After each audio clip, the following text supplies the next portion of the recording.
Muy buenas Muy buenas noches, noches. distinguido salud. Distinguidos. Buenas noches, licenciado. Buenas noches, Vamos a licenciado. retomar la clase por donde nos quedamos la última vez el día miércoles. Estábamos con las actitudes del demandado dentro del juicio ordinario. Recapitulando ahí un poquito, habíamos visto la rebeldía del demandado, el allanamiento, interposición de excepciones previas, y nos quedaban por ver la contestación de la demanda y la reconvención. Si podemos ahí proyectar las diapositivas, por favor, donde nos habíamos quedado. Disculpe, licenciado, ya mandaron el link de asistencia. Sí, ya está ahí. Es que estaba desde las 7:03 y no lo envié, o sea, lo perdí. Ahí está en el chat.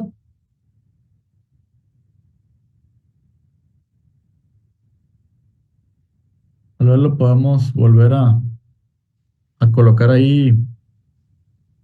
Dice que En este está momento, deshabilitado el Chaplic.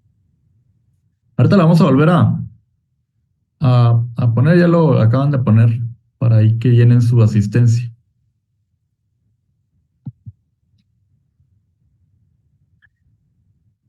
¿Ya lo pudieron ubicar? Ya, Ya, licenciado. licenciado, muchísimas gracias. Bien, muy bien. Entonces, esta noche vamos a concluir con lo que es el juicio ordinario. Ahorita estamos con las actitudes del demandado, vamos a terminar de verlas. Lo siguiente sería ya el periodo probatorio, los medios de prueba. Posterior a ello sería la vista, el auto para mejor fallar y la sentencia, para que ustedes vayan haciendo su esquema ahí y manejen ya de forma completa todas las etapas y los plazos de el juicio ordinario. Entonces, la contestación de la demanda la tenemos en el artículo 118 del Código Procesal Civil y Mercantil. Yo diría que es la actitud del demandado más importante, ya que, como pudimos ver, si interponemos excepciones previas, también debemos de contestar dentro de los 9 días que nos da el emplazamiento la demanda, y regula el artículo 118 que también debemos de interponer al contestar la demanda las excepciones perentorias. Entonces, aquí yo les redacté el motivo de la comparecencia, que sería lo que hay que variar en el momento de contestar la demanda, ya una vez presentado el emplazamiento, en donde nos dan 9 días para adoptar la actitud, como vimos en el artículo 111. Entonces, el artículo 118 indica que la contestación de la demanda deberá llenar los mismos requisitos del escrito de demanda y que si vienen de acompañarse documentos será aplicable lo dispuesto en el artículo 107 y 108 que ya habíamos visto en cuanto a los requisitos legales y la inadmisibilidad de documentos. Entonces, si somos la parte demandada, este va a ser nuestro primer escrito, por lo tanto debemos llenar los mismos requisitos. Y va a variar de la forma que lo hicimos en el escrito inicial el motivo de la comparecencia. Aquí les redacté yo un ejemplo de cómo se acostumbra a hacerse. Obviamente, esto queda a libertad de cada abogado, pero aquí podemos ver que debemos de indicar que se comparece a contestar la demanda en sentido negativo. También debemos oponernos a las pretensiones de la parte actora, porque si no presentamos oposición, estaríamos allanándonos tácitamente, aunque no sea expresamente, pero sí debemos oponernos a las pretensiones de la parte actora. Y también, si vamos a interponer excepciones perentorias, también debemos de indicarlo y nominarlas. Y por lo tanto, ahí también le redacté que también comparecemos a interponer excepciones perentorias de, como les decía, debemos de indicar qué excepciones perentorias estamos interponiendo. Un ejemplo de ellas serían las que indica el artículo 120, que indica que en cualquier estado del proceso podrá poner las de la independencia, falta de capacidad legal, falta de personalidad, falta de personería, cosa juzgada, transacción, caducidad y prescripción. Y que el trámite de las excepciones será el mismo de los incidentes. Entonces aquí podemos tener un tip, que si se nos pasó el plazo para interponer como excepciones previas, esas que indica el artículo 120, las podemos interponer como perentorias al contestar la demanda. Entonces, si lo trasladamos al caso que veníamos manejando de nulidad de instrumento público y negocio jurídico, podríamos interponer como excepción perentoria la de prescripción. ¿Por qué? Porque si recordamos que el artículo del Código Notariado indicaba que se deberá interponer dentro de los 4 años, y en los documentos que vimos que dicha anomalía, por así decirlo, se había llevado a cabo en el año 2020 y nosotros estamos planteando la demanda en el año 2025. Entonces, si nos tocara defender a la parte demandada, ese sería un tipo de excepción perentoria que podríamos interponer, o incluso como previa, como ustedes consideren. Debemos de saber que también debemos de plantear la estrategia legal, porque con la excepción previa lo que podríamos lograr es que se frene el proceso. Si se otorga de manera suspensiva, como así lo regula en los artículos que vimos. Si no queremos como estrategia frenar el proceso, mejor la interponemos como perentoria. La excepción de prescripción podría ser un tipo de prescripción que podríamos plantear argumentando que ya transcurrieron más de 4 años y que ya está prescrito ese derecho. Debemos de crear la estrategia para hacerlo de la forma que más nos convenga. Y podemos también plantear como perentoria cualquier tipo de excepción que se nos ocurra. Por eso son innominadas, aquí lo consigné. Y que lo haremos de conformidad con los siguientes hechos, y ya lo narramos de la misma forma que lo hicimos en el escrito inicial, con el fundamento de derecho correspondiente y las peticiones de igual forma. Entonces, si vemos el artículo, indican que estas serán resueltas en sentencia. Es por ello que no interrumpe el proceso, se interponen, y si no queremos interrumpir el proceso, las interponemos como perentorias.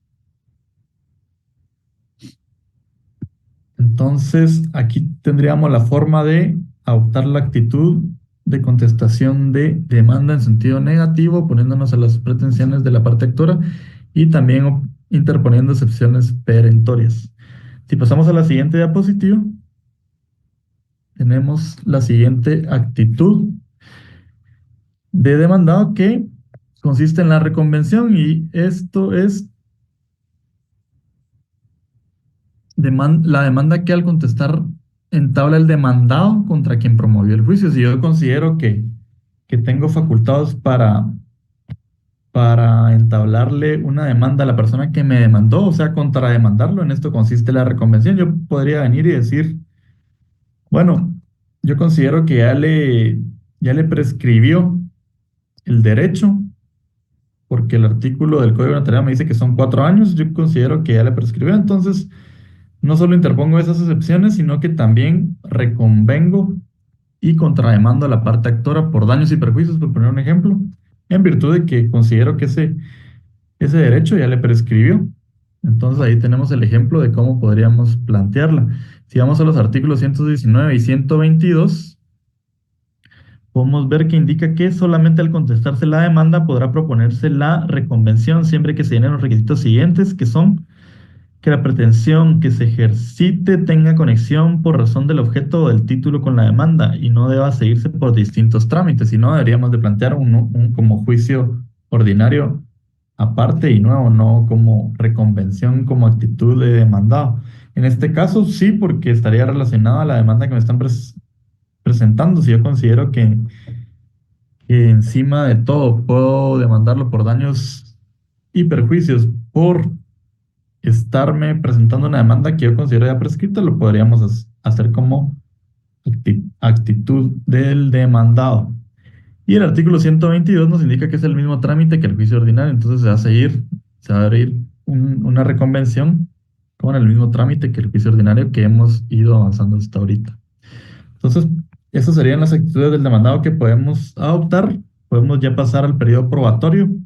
La siguiente diapositiva que indica que está regulado en los artículos 123 al 127 del Código Procesal Civil y Mercantil y que se da la apertura de prueba por 30 días y puede emplearse hasta 120 días máximo. Entonces, su esquema, ya después del emplazamiento y las actitudes del demandado, ustedes van colocando ahí que se abre a prueba el proceso por 30 días hasta un máximo de 120 días. Ahorita lo vamos a ver.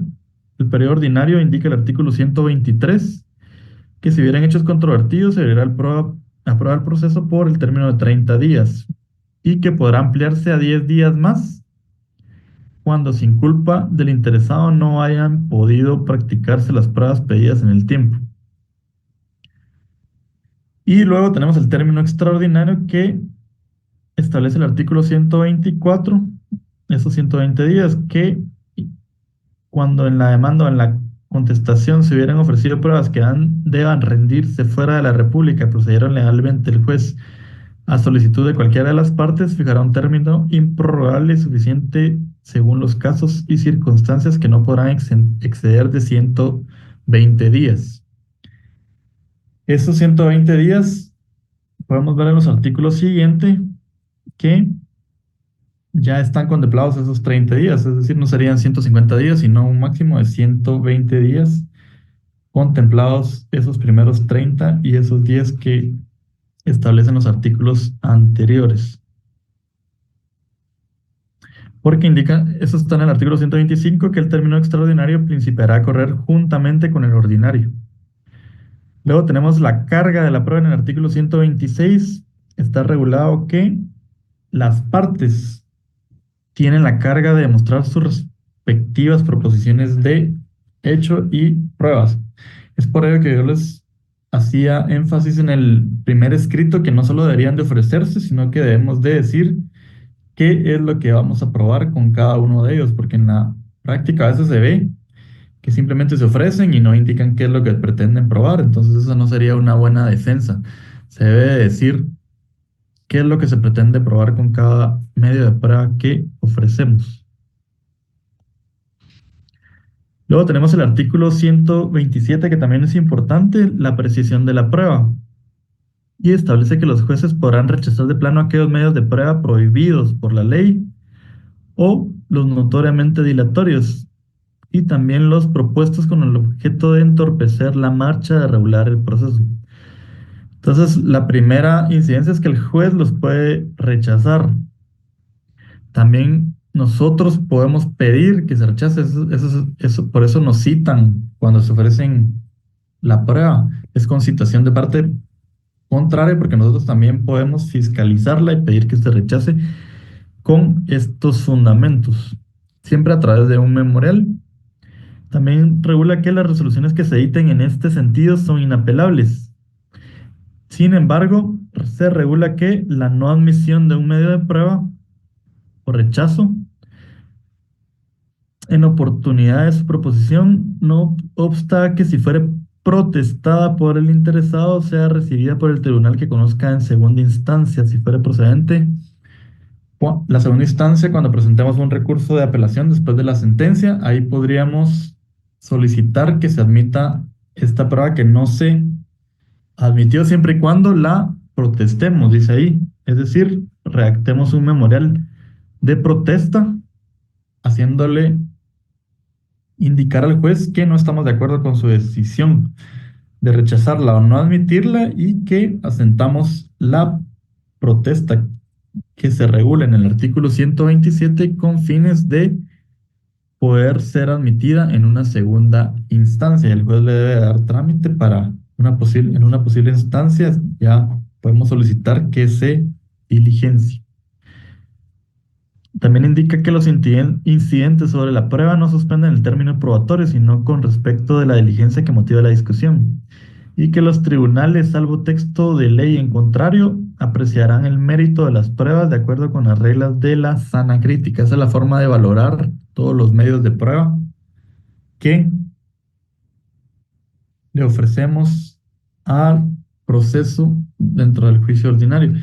Y de igual forma debe estar razonada, ¿verdad? En una resolución debe de razonarse la forma en que se valoró la prueba conforme a la sana crítica que indica este artículo.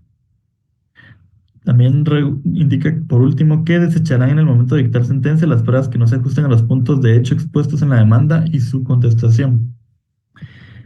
Entonces ahí tenemos lo relativo al periodo probatorio y ya podemos pasar a los medios de prueba que están legislados en el artículo 128. Y estos consisten en la declaración de las partes, declaración de testigos, dictamen de expertos, reconocimiento judicial, prueba de documentos, medios científicos de prueba y las presunciones. Si nos recordamos, en nuestro escrito inicial ofrecimos únicamente prueba documental y presunciones. ¿Esto por qué?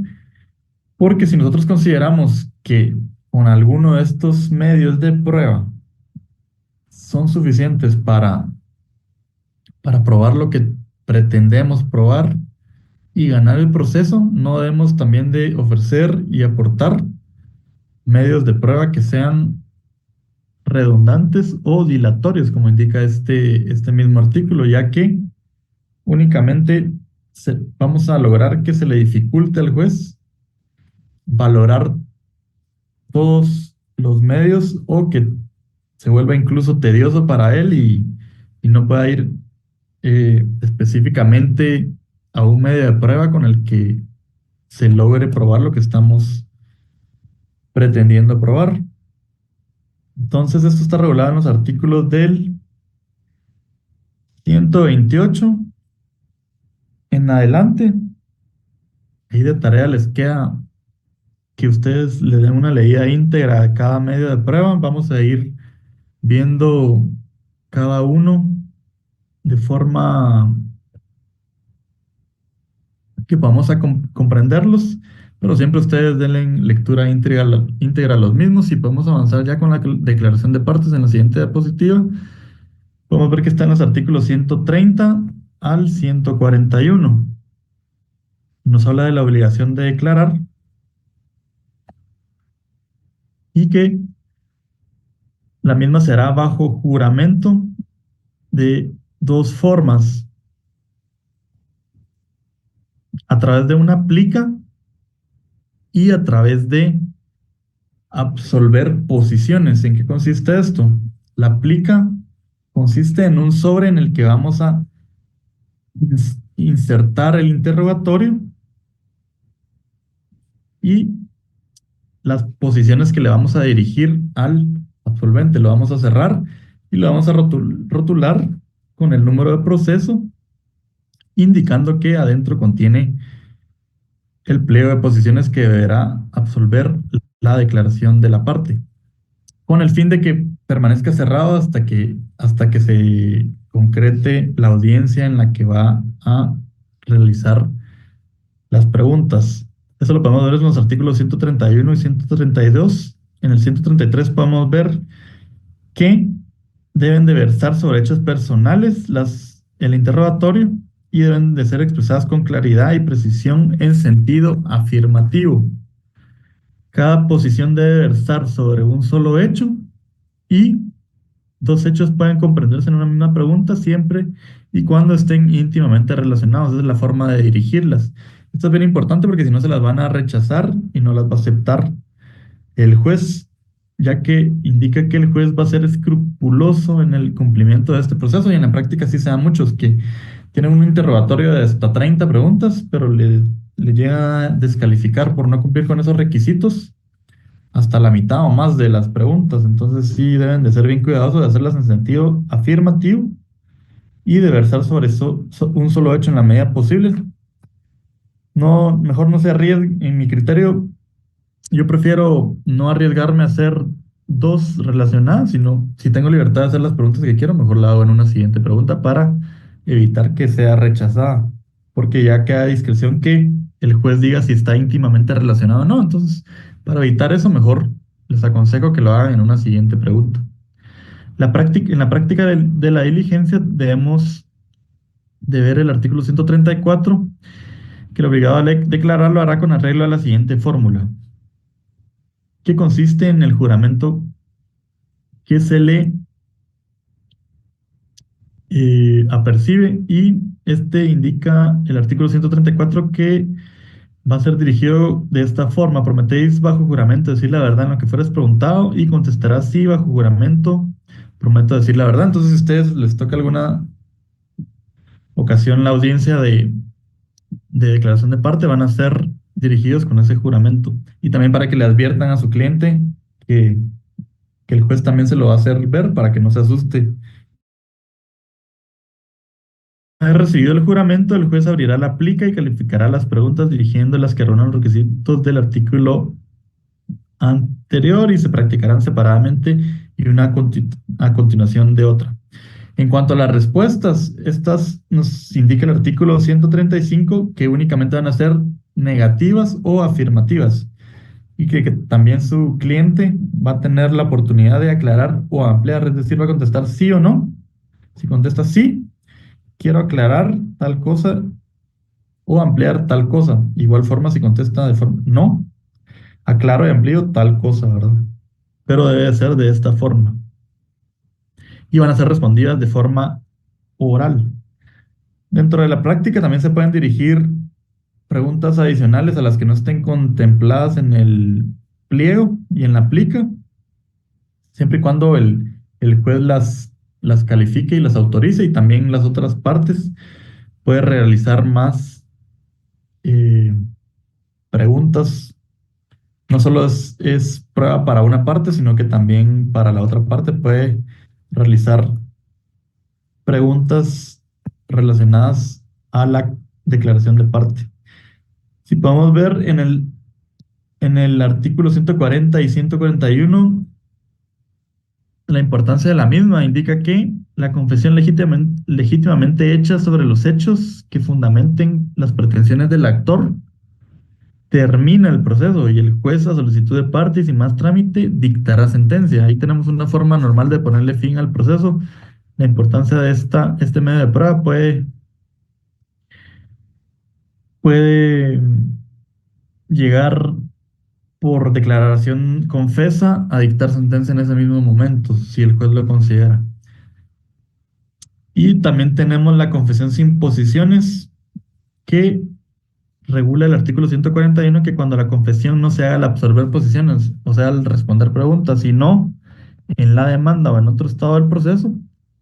También debemos de tener cuidado que plasmamos en los memoriales y en las demandas, porque produce plena prueba, y a través de una confesión sin posiciones como medio de prueba, podemos solicitar que se dé la confesión en base a lo que consta en el memorial o en cualquier otro escrito dentro del proceso, sin necesidad de que se respondan preguntas. Solo se señalará una audiencia, indica este artículo, para que se ratifique la misma.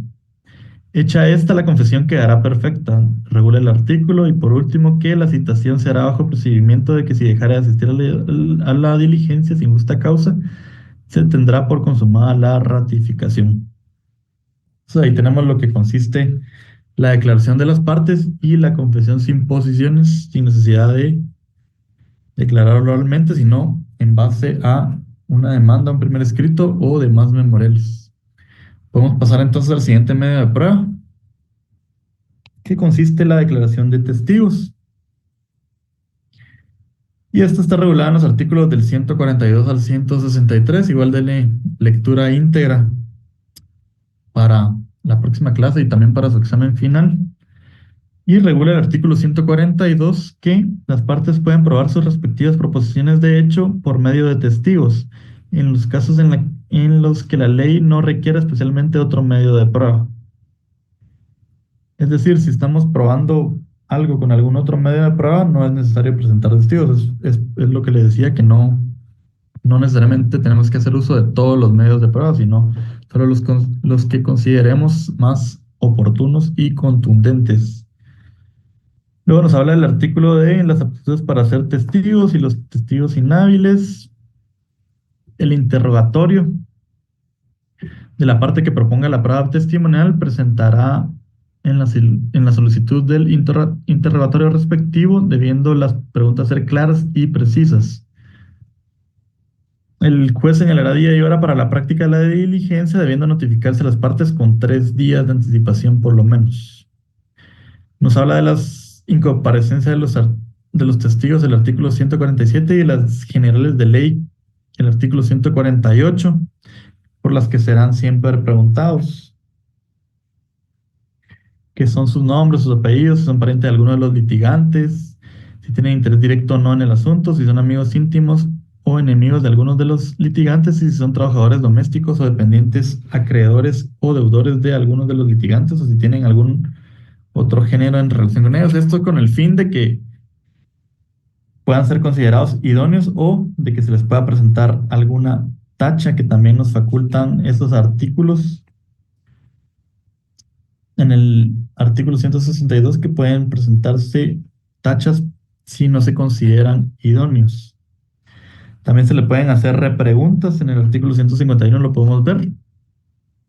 Entonces, es parte para ambas partes del proceso. Estos dos medios de prueba, todos los medios de prueba producen plena prueba para las dos partes del proceso. Debemos de ser cuidadosos y escrupulosos en cuáles ofrecemos y proponemos que se diligencien, porque podemos probar para nosotros, pero también puede ser prueba para la parte contraria. Entonces, es importante también este artículo 154, que habla de la declaración por informe en su ejercicio profesional, tanto en la declaración de partes como en este artículo 164, podemos ver que se exceptúa de la obligación de comparecer a prestar declaración los siguientes funcionarios: el presidente de los organismos del Estado, ministros y viceministros de Estado, secretarios y subsecretarios de gobierno, magistrados y jueces. Sin embargo, estos funcionarios, si estimaren que su declaración es necesaria, podrán hacerlo bajo protesta y por informe, o bien personalmente en la forma ordinaria, si espontáneamente quisieren hacerlo así. Entonces, en su ejercicio profesional, si ustedes ofrecen estos medios de prueba para este tipo de funcionarios, deben de hacerlo y tener cuidado de solicitarlo que sea mediante informe. Esto está relacionado con el decreto ley número 70-84 del jefe de Estado. Y de tarea para el día lunes es bien pequeño el decreto. Creo que tiene y mucho dos artículos, pero es importante que ustedes lo vean, la forma en que deben de solicitar ese medio de prueba, si es para a un funcionario de los que se regulan en este artículo, y no incurran en el error de solicitarlo de forma oral, porque se los van a rechazar.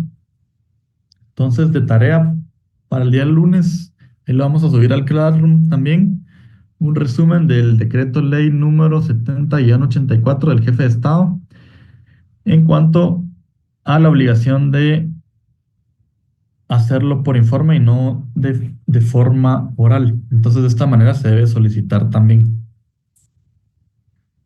Entonces, podemos continuar con los siguientes medios de prueba, que es el dictamen de expertos. En la siguiente diapositiva, por favor.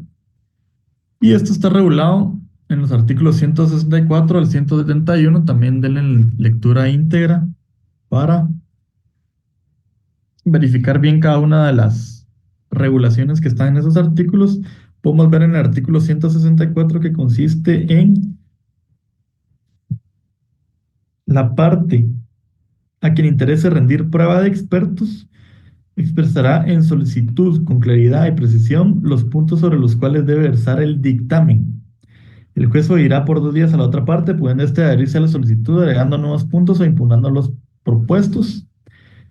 Y para la designación de los expertos, el artículo 165 indica que cada parte designará un experto y el juez un tercero para el caso de discordia, salvo que los interesados se pusieran de acuerdo respecto al nombramiento de uno solo. Entonces, si no se ponen de acuerdo para que no haya favoritismo de experto por cada una de las partes, el juez también va a designar uno y que pueda haber imparcialidad. También pueden ser aceptados y recusados. Ahí está regulado en el artículo 166. Y el artículo 167 indica que, llenados los requisitos a que se refieren los artículos anteriores, el juez dictará resolución que deberá contener, confirmando el nombramiento de los expertos y los puntos en que debe versar el dictamen. Y el plazo en el que debe de rendirse. En cuanto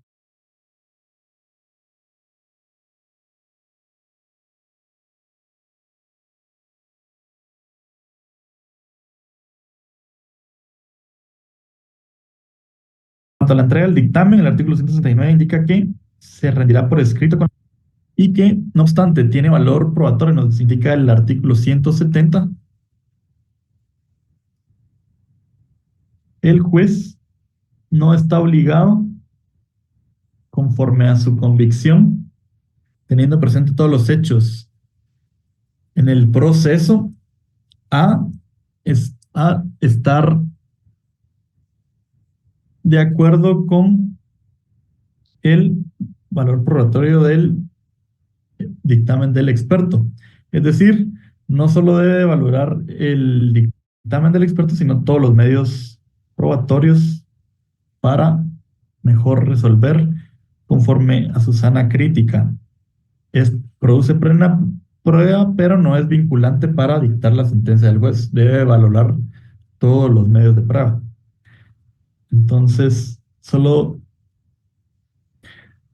prácticamente el medio de prueba es un respaldo que el juez va a tener para mejor fallar conforme a su sana crítica, pero no va a ser vinculante a pesar de que sea plena prueba para el proceso. Luego podemos pasar al siguiente medio de prueba, que es el reconocimiento judicial. Y está regulado en los artículos 172 al 176 del Código Procesal Civil y Mercantil. Y establece que en cualquier momento del proceso, hasta antes del día de la vista, podrá el juez de oficio o a petición de parte practicar el reconocimiento judicial. También podrá hacerlo en diligencia para mejor fallar. Entonces, dos etapas que se puede dar y podemos ver que ni siquiera debe estar ofrecido. Puede ser facultad del juez de reconocimiento judicial de oficio. Entonces ahí podemos ver que son dos etapas, hasta antes de la vista y también en como auto para mejor fallar, que vamos a ver que es una etapa posterior a la vista, antes de dictar sentencia. Ahí están los dos momentos procesales en que se pueden dar el reconocimiento judicial, y el objeto es las personas, reconocer personas, lugares y cosas que interesen al proceso. Eso regula el artículo 173.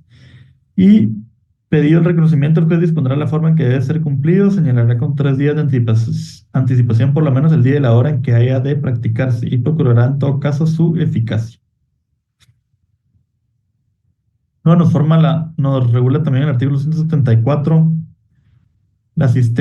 los asistentes a las diligencias y los procedimientos que va a ser si alguna de las partes quiera resistirse al mismo.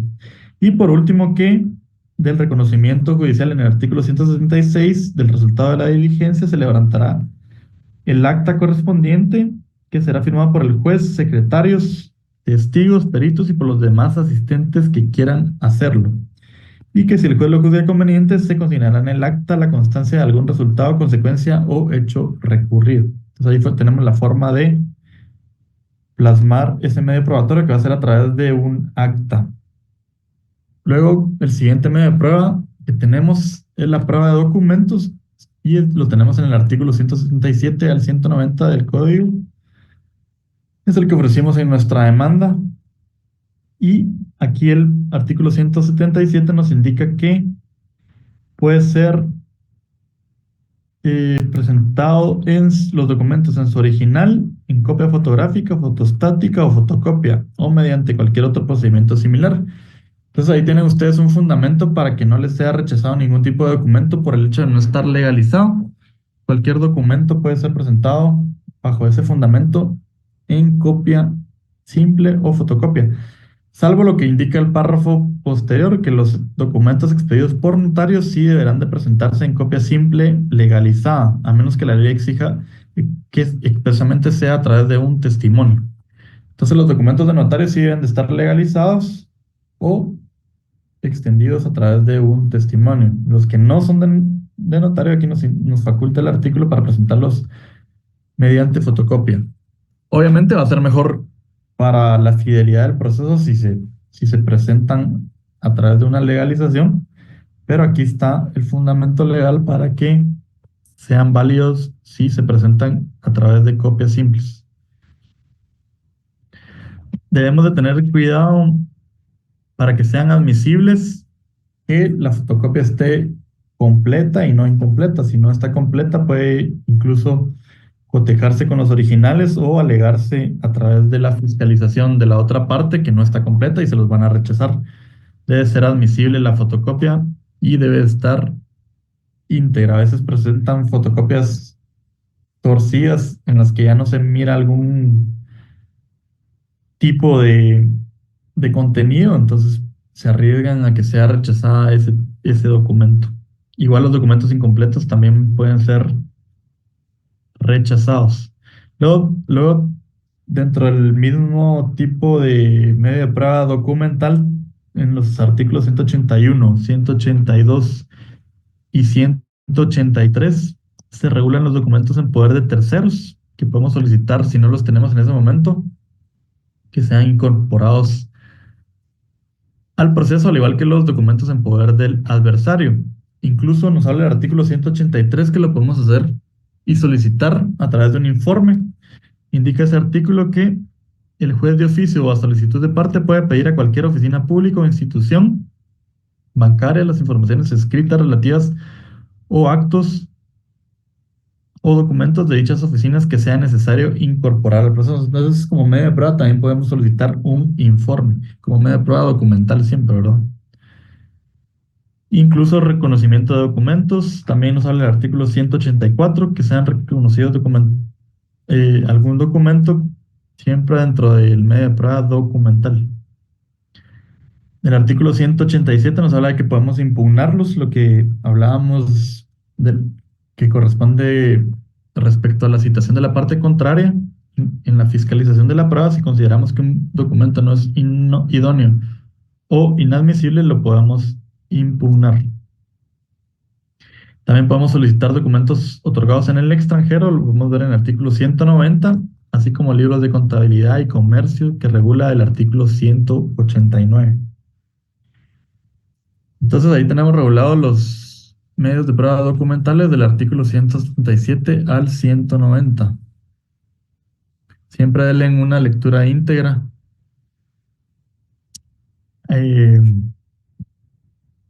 A esos artículos con el fin de que los dominen bien, principalmente para su ejercicio profesional y también con miras al examen final pueden ser objeto de preguntas. Pasamos al siguiente medio de prueba, es el medio científico de prueba, regulado en el artículo 191 y 192 y 193. Entonces, podemos ver en el artículo 191 que de oficio a petición de parte pueden disponerse calcos, relieve de reproducciones y fotografías de objetos, documentos y lugares, y que es permitido asimismo para establecer si un hecho puede o no realizarse de determinado modo proceder a la reconstrucción del mismo. Si el juez lo considerare necesario, puede procederse a su registro en forma fotográfica o cinematográfica. En caso de que así conveniera la prueba, puede también disponerse la obtención de radiografías, radioscopias, análisis hematológicos, bacteriológicos u otros, y en general cualquiera experimentos o pruebas científicas. El artículo 192 nos habla del aporte de un medio científico que en la práctica se da mucho de esa forma. Yo lo he visto en los procesos que indica que certificada su autenticidad por el secretario del tribunal o por un notario. Pueden las partes aportar fotografías y sus copias, cintas cinematográficas y cualesquiera de otras reproducciones fotográficas y similares, registros dactiloscópicos y fonográficos, versiones taquigráficas siempre que se acompañe la traducción de ellas y se exprese el sistema de empleo. Imagínense, hasta taquigrafía se podría aportar como medio científico y cualesquiera otros medios de prueba científicamente reconocidos. Incluso habla también que comunicaciones telegráficas, radiográficas, cablegráficas y telefónicas, siempre que hayan observado las disposiciones de leyes y reglamentos respectivos. En cuanto a la apreciación y gastos, el juez, si lo considera necesario para la apreciación de esta prueba, podrá requerir el dictamen de expertos y que los gastos que ocasiones la rendición de medios científicos de prueba serán a cargo de quien los proponga. Entonces, en la práctica, yo acabo de ver, para tener un ejemplo de este medio de prueba, que una de las partes incorporó un CD al proceso que contenía un video que estaba publicado en las redes sociales y en páginas como YouTube. La forma de que lo incorporó al proceso fue a través de un acta notarial en donde el notario hizo constar que, como hecho y circunstancia, en base a su fe pública, daba fe que la reproducción que contenía el CD correspondía a tal página de internet o tal red social de tal persona, y esa era una forma de darle validez y fe pública a esa reproducción como medio científico de prueba a través de un acta notarial y con la fe pública del notario. Eso sería una forma técnica y válida que la podrían incorporar al proceso, cualquier medio de prueba, para que ustedes se garanticen como notarios que va a tener fe pública y va a producir plena prueba. Por último, como último medio de prueba, tenemos las presunciones. En la siguiente diapositiva podemos ver que están los artículos 194 y 195 del Código Procesal Civil y Mercantil. Y estas consisten en el hecho que la ley tiene por cierto sin necesidad de que sea aprobado. Este quizá es el medio de prueba menos contundente que está regulado. Y lo podemos verificar aquí en los artículos 194, que indica que las presunciones de derecho, en cuanto a las presunciones legales, admiten prueba en contrario, a menos que la ley lo prohíba expresamente, y que son admisibles para este efecto todos los medios de prueba cuando no exista precepto que lo señale taxativamente. Y en cuanto a las presunciones humanas, el artículo 195 indica que la presunción humana solo produce pruebas si es consecuencia directa, precisa y lógicamente deducida de un hecho comprobado, es decir, incluso nos remite a los demás medios probatorios para que el juez lo pueda deducir. Entonces podemos ver ahí que no es tan contundente porque eh, este medio de prueba va a depender de los demás que hayamos aportado al proceso, y a través de esto le vamos a solicitar al juez que, como presunción legal y presunción humana, deduzca hechos comprobados ya dentro del proceso que tenemos aportados, como los documentos que aportamos en nuestro escrito inicial en la demanda de nulidad. Y ahí se pueden dar cuenta que también solicitamos al juez las presunciones legales humanas que puedan desprenderse de esos medios probatorios. Entonces, casi siempre, por lo mismo de que son medios probatorios, es un medio probatorio que depende de los que ya tenemos aportados al proceso y todas las incidencias del proceso, generalmente siempre se ofrecen como medios de prueba para que el juez cumpla con esos preceptos regulados en los artículos 194 y 195 y tenga, por cierto, esos hechos sin necesidad de tenerlos comprobados, en virtud de que ya están comprobados con los demás medios probatorios y el juez pueda deducirlos. Entonces ahí concluimos con los medios de prueba. Ya concluido el periodo probatorio, podemos pasar a las últimas etapas del proceso, que ya son la vista, el auto para mejor fallar y la sentencia, que ya es la fase resolutiva del proceso. Lo podemos ver en la siguiente diapositiva, por favor. Y la vista consiste en la comparecencia ante un juez o tribunal en la que las partes exponen los fundamentos de sus respectivas pretensiones. Entonces, el juez va a venir concluirse el periodo probatorio, a señalar dentro de los 15 días siguientes el día y hora para la vista. Esto está regulado en el artículo 196, que indica que concluido el periodo de prueba, el secretario lo hará constar sin necesidad de providencia, agregará a los autos las pruebas rendidas y dará cuenta al juez, y que el juez de oficio, sin necesidad de solicitárselo a nosotros, va a señalar día y hora para la vista dentro del término señalado en la ley del organismo judicial. Entonces está regulado en el artículo 64 y 142 de la ley del organismo judicial, que son el término 15 días, dentro del cual se va a verificar la vista. Este siempre la vamos a evacuar cuando ya estemos notificados de la vista. Vamos a tener día y hora, y nosotros a través de un memorial vamos a evacuarlo y aprovechar a presentar todos nuestros alegatos. En la vista vamos a alegar ante un juez, ya con base en todos los medios probatorios, nuestros puntos en que queremos reforzar, y que el juez, a través de esos alegatos, pueda convencerse de lo que nosotros pretendemos obtener en la sentencia y lo que realizamos en las peticiones. Es una oportunidad procesal la vista para presentar nuestras alegaciones y tratar de convencer al juez antes de que dicte sentencia.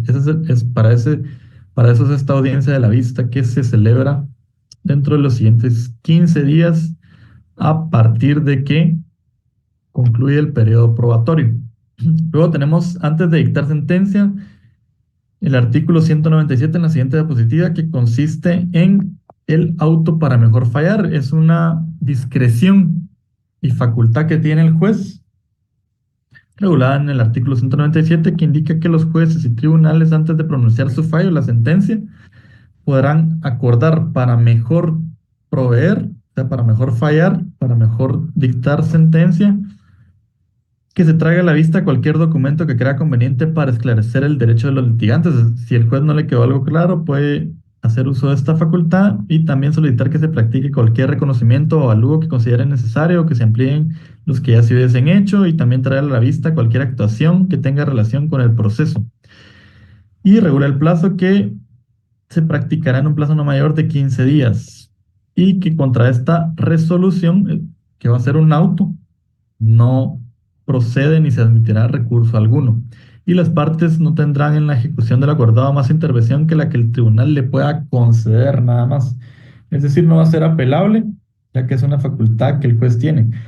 No obstante, en la práctica, que es una facultad que el juez tiene, también nosotros podemos solicitarle a través de un memorial, si queremos esclarecer alguno de estos preceptos que regula ese artículo, solicitarle al juez que haga uso de esa facultad que tiene. No obstante que pueda aceptarla o no aceptarla, ya que, como regula el mismo artículo, es discrecional del juez, pero no nos limita a que podamos pedírselo. Entonces, una vez efectuado esto o no efectuado, concluida la vista, el artículo 198 nos indica ya las sentencias, y podemos ver la siguiente diapositiva, y regula que, por último, la sentencia es la declaración del juicio y la resolución final del juez, y está regulada en los artículos 198 del Código Procesal Civil y Mercantil y 142. Vemos en el 198 que en la sentencia indica que, efectuada la vista o vencido el plazo del auto para mejor fallar, se dictará la sentencia conforme a lo dispuesto en la ley del organismo judicial, y ese artículo de la ley del organismo judicial nos indica que son 15 días. Entonces, a manera de resumen, para su esquema ahí tenemos, una vez concluido el periodo probatorio, 15 días para la vista, 15 días para el auto por fallar y 15 días para la sentencia. No es complicado, ya que son 15 días para esas tres etapas. Y recordamos también el periodo probatorio, 30 días y un máximo de 120 días. Entonces ahí concluiríamos con el juicio ordinario. En la primera etapa, recordamos la demanda. Luego tenemos un emplazamiento dentro de los siguientes 9 días, 6 días para interponer excepciones perentorias, 9 días para las demás ejecutorias procesales. Luego el periodo probatorio, 30 días. un máximo de 120 días, la vista dentro de los siguientes 15 días, auto por mejor fallar 15 días y la sentencia dentro de los 15 días. Ahí tenemos el esquema ya del juicio ordinario que puede ser objeto de su examen final. Y es importante que lo manejen bien, ya que es el proceso tipo para todos los demás procesos. Entonces, un gusto haber compartido la cátedra de esta noche. Si tienen alguna duda, la pueden plantear ahorita o bien en la siguiente clase presencial, que va a ser el día miércoles. Y podemos hacer un repaso del juicio ordinario y ya concluiríamos con la fase de impugnaciones de la sentencia o bien de los autos que van a resolver las excepciones previas o cualquier otro auto que pueda darse o incidencia dentro de este juicio ordinario. Entonces, también les deseo a todas las mamás feliz Día de la Madre anticipadamente y primero Dios nos estamos viendo el día miércoles. Ahí está ya compartido el link de asistencia de salida. Buenas noches, licenciado. Que pasen una feliz noche y éxitos ahí ya preparándose para sus exámenes finales. Noches, licenciado. Buenas noches. Feliz noche, licenciado. Buenas noches. Feliz noche. Gracias, Lick. Feliz noche. Buenas noches. Feliz noche. Feliz noche, licenciado. Gracias, licenciado. Feliz noche.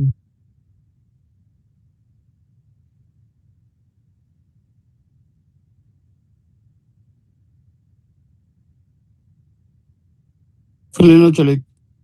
Buenas noches. Disculpe Feliz con las noche, dos. licenciado. Gracias. Ahora. Feliz noche, Lic. Realmente. Buenas noches, licenciado, que descanse.